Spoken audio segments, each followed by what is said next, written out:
why won't people go for coaching or therapy to better their lives?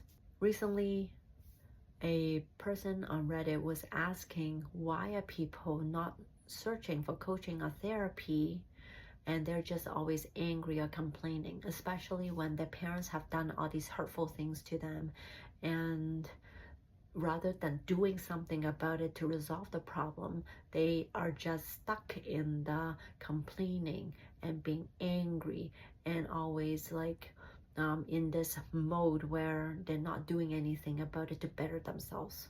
So that got me thinking about, why is it that people don't want to go for it? And this was my answer. If you're to think about a relationship, so for example, if let's say my parents have done something hurtful to me, always criticizing me, always controlling what I do, and not loving me the way that I want, in a sense, I actually think that the problem is with my parents, right? Because if only they can see that their actions have a big effect on me, if they realize that what they are doing is hurting me a lot, and then if they are taking the responsibility to say, hey, Claudia, I am so sorry for what I have done. I shouldn't have done that, and I'm going to change to make our relationship better. That's what I really want to hear.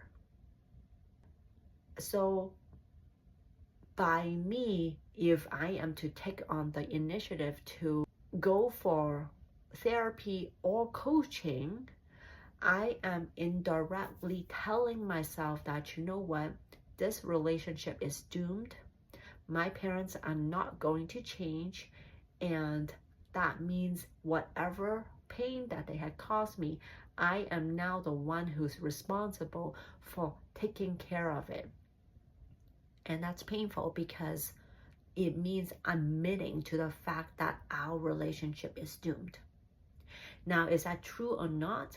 I don't know, because what I believe is that once I have gone through therapy, or once I've gone through coaching, when I have a better relationship with myself, I may go back to my parents and change the way I interact with them, and they may change to have a better relationship with me. Or maybe not.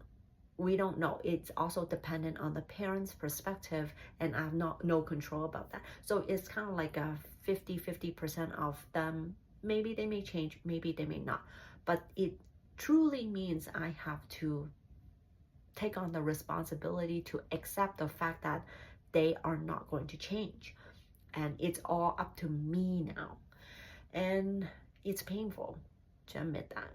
It's very painful to admit that, because at the end of the day, yeah, what if they don't change? And so I have to do all this heavy lifting of, quote unquote, fixing everything that's going wrong in my life, admitting that something's kind of wrong with me. Now, it's not true. Part of the coaching and therapy is to learn that I am good enough where I am. Nothing's wrong with me, and I'm just learning tools to better my life. But part of the narrative of why people don't go for therapy or coaching is this part, the belief that, oh my gosh, nothing's going to change. This is the final result, and I have to now clean up all the doo-doo. Okay, so what can we do about that? There really isn't anything people can push to make the other person go for coaching or therapy. The only thing that is really possible is, for example, like for me, I just share my experience with other people. I share my knowledge with other people. So when that person can hear something about it, then they're like, hey, wait a minute, maybe that is possible. And then that may get them to think about changing. But they may not be ready for it. And when they're not ready for it, they're not going, no matter what people tell them to do, they're not going to make changes in their lives. And so is it difficult to hear them being angry and complain, yes. And at the same time, there is really nothing wrong with being angry and complaining about it, because you know what, it is a lot of pain and it is a lot of invalidation going on, and we just have to be able to sit down and listen to them so that they can vent it all out. Because once they are able to vent it all out at some point in time, they may be like, you know what, that whatever that I'm holding on is not serving me, and maybe I finally want to change, and I admit that there's nothing that can be done, and I want to make my life better, and so I'm ready to change. And when that happens, and I also believe the beauty of the universe is that when someone is ready to change and they're like, okay, what can I do, what's available for me, then the universe will line up all of these available resources so that you come across people who are talking about it, you come across books, you come across programs that you can start working through all this pain and emotional suffering, step by step by step. I just wanted to share this with you because I truly believe that everyone is on a journey and nothing has gone wrong, and we're just here to live life. Living life doesn't mean it's all happiness. Sometimes living life is just being in the anger, being in the pain, and we have to feel it up to a certain point. And then when the certain point is enough and we're like, that's enough, then we are going to make changes. But until then, we're just here experiencing life as they are.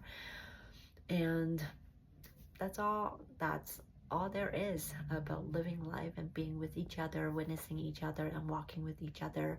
And whenever you're ready to go on this journey of change, I'm right here with you. You can always book a time with me, or I always say go find resources that resonates with you, so that you can go on this journey to better your life. And that's all I have for today. Until next time.